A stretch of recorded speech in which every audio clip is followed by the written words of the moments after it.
জনপ্রিয় কথাসাহিত্যিক হুমায়ুন আহমেদের ত্রয়োদশ মৃত্যুবার্ষিকী আজ। দিনটি উপলক্ষে নন্দনকানন নুহাশপল্লীতে স্বজন ও শুভানুধ্যায়ীরা লেখককে স্মরণ করেছেন। দিনটি ঘিরে পৈতৃক নিবাস নেত্রকোনায়ও ছিল নানা আয়োজন। প্রতিনিধিদের পাঠানো তথ্য ছবিতে আরও জানাচ্ছেন সিরাজুম শুভ। পিরুজালির বাগানবাড়ি নুহাশপল্লীর লিচুতলায় লেখকের স্ত্রী মেহের আফরোজ শাওন, দুই ছেলে নিনিত ও নিশাদ হুমায়ুনের উপস্থিতিতে কবর জিয়ারত করা হয়। এ সময় হুমায়ুন আহমেদের শুভানুধ্যায়ী আর ভক্তরাও ছিলেন। প্রতিবারের মতো এবারও হুমায়ুন পরিবার, তার ভক্ত, কবি, লেখক আর নাট্যজনেরা ফুল হাতে শ্রদ্ধা জানান। নন্দিত লেখকের প্রিয় চরিত্র হলুদ পাঞ্জাবিতে হিমু এবং নীল শাড়িতে রূপা সেজে আসেন ভক্ত পাঠক। স্যারের স্বপ্ন কী ছিলেন সেটা তো আমার জানার সুযোগ হয়নি, যে এই নুহাশপল্লী নিয়ে তার কি স্বপ্ন ছিল, কিন্তু একজন পাঠক হিসাবে, হুমায়ুন ভক্ত হিসাবে মনে হয়েছিল প্রথমে দেখার পরে যে এটা বোধহয় রবীন্দ্রনাথের শান্তিনিকেতনের আদলে স্যার তৈরি করতে চেয়েছিলেন।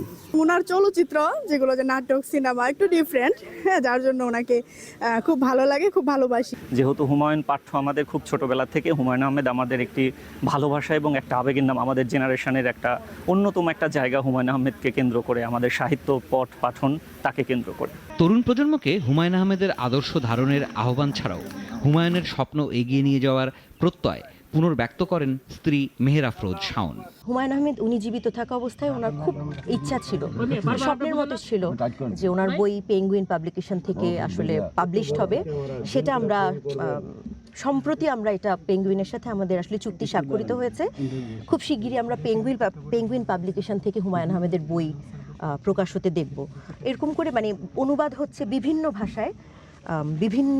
ভাষায় হুমায়ুন আহমেদের উপন্যাস অনুবাদ হওয়া, বিভিন্ন ভাষায় প্রকাশিত হওয়া, সেটা আমার কাছে বরং মনে হয় যে হুমায়ুন আহমেদের পরিচালনার লিগেসির চাইতে ওনার লেখার লিগেসিটা আসলে ওনার লেখাটাকে বিশ্বে ছড়িয়ে দেওয়া।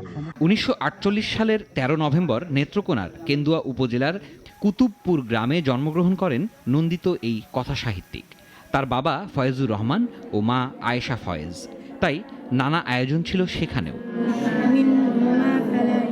কোরআন খতম, প্রতিকৃতিতে পুষ্পস্তবক অর্পণ ও শোক র্যালি সহ নানা আয়োজনের মধ্য দিয়ে মৃত্যুবার্ষিকী পালন করা হয়েছে। সিরাজুম শুভ, নাগরিক।